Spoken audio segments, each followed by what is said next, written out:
आलमी मालियाती इदारे IMF की रिपोर्ट में कहा गया है कि पाकिस्तान में सियासी और मुआशी इशराफिया सरकारी पॉलिसियों पर कब्जा करके मुआशी तरक्की में रुकावट डाल रही है। IMF ने पाकिस्तान में गवर्नेंस और बदउनवानी से मुतालिक रिपोर्ट जारी कर दी, जिसमें पाकिस्तान में मुसलसल बदउनवानी के खदशात की निशानदेही करते हुए IMF का 15 नुकाती इस्लाहाती एजेंडा फौरी शुरू करने का मुतालबा किया गया है, जबकि इस रिपोर्ट का दायरा सिर्फ वफाकी सतह की करप्शन और गवर्नेंस तक महदूद है।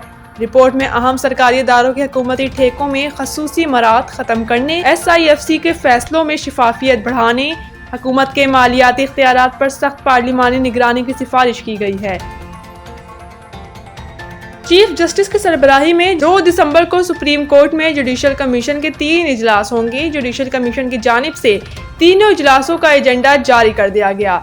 सुप्रीम कोर्ट ने मुस्तकिल जज की तैनाती चीफ जस्टिस सिंध और बलूचिस्तान हाई कोर्ट के लिए नामों की मंजूरी दी जाएगी। 2 दिसंबर को जुडिशल कमीशन का पहला इजलास 1:30, दूसरा इजलास 2 बजे जबकि तीसरा इजलास 2:30 बजे दोपहर होगा। एजेंडे के मुताबिक जुडिशल कमीशन के पहले इजलास में chief justice Sindh high court की तैनाती पर गौर होगा।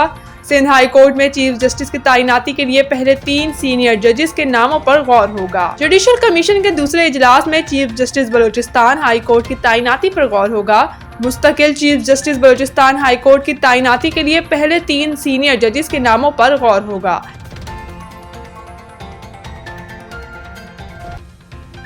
खैबर पख्तूनख्वा के वज़ीर आला सुहेल अफरीदी ने एबटाबाद में जलसे से खिताब में कहा है कि मैं इंतजामिया और पुलिस को खबरदार करता हूँ, अगर इलेक्शन के दिन बदमज़गी हुई तो आप रात तक ओहदों पर नहीं रहेंगे।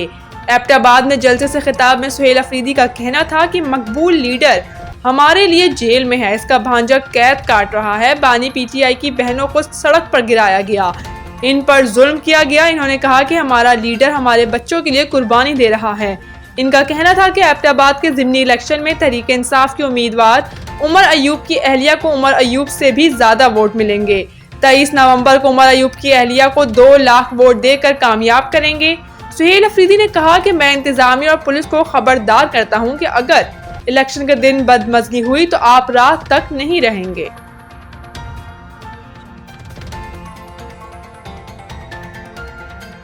सिक्योरिटी फोर्सेस ने जिला करम में कार्रवाइयों के दौरान 23 दहशतगर्दों को हिलाक कर दिया। पाक फौज के शुबा तालुकात आमा ISPR के मुताबिक सिक्योरिटी फोर्सेस ने खैबर पख्तूनख्वा के जिला करम में ख्वारिज की मौजूदगी के इत्तला पर टारगेटेड ऑपरेशन किया और ख्वारिज की पोजीशन को मौसर अंदाज में निशाना बनाया। ISPR का बताना है कि सिक्योरिटी फोर्सेस की 2 अलग अलग कार्रवाइयों में भारतीय हिमायत याफ्ता फितना और ख्वारिज के 23 दहशतगर्द मारे गए। ISPR के मुताबिक करम में एक कार्रवाई में शदीद फायरिंग के तबादले में 12 ख्वारिज हिलाक हुए, जबकि खुफिया इत्तला पर दूसरी कार्रवाई में 11 ख्वारिज को मारा गया। बलूचिस्तान के बेशतर अजला में आज मौसम सर्द और खुश्क रहने का इम्कान है, जबकि शुमाली और मरकजी इलाकों में सर्दी की शिद्दत में मजीद इजाफा रिकॉर्ड किया जा रहा है।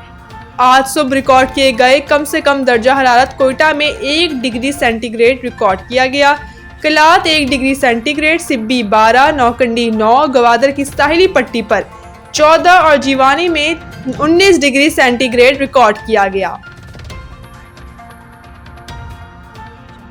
Pakistan women's blind cricket team ने पहले blind women's cricket world cup में ऑस्ट्रेलिया ब्लाइंड वुमेन्स को 129 रन से शिकस्त देकर सेमीफाइनल में जगह बना ली।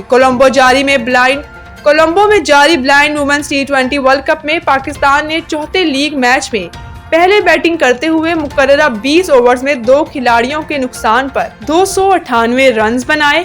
पाकिस्तान ब्लाइंड वुमेन्स की जानिब से महरीन अली ने 143 रन की शानदार इनिंग्स खेली। बुशरा अशरफ ने 59, मरियम जहांगीर ने 13 और इमशा शब्बीर ने 12 रन बनाए। Australia blind women cricket team ने 299 रन के हदफ के ताकुब में मुकर्ररा 20 ओवर्स में 5 खिलाड़ियों के नुकसान पर 169 रन स्कोर कर सकी।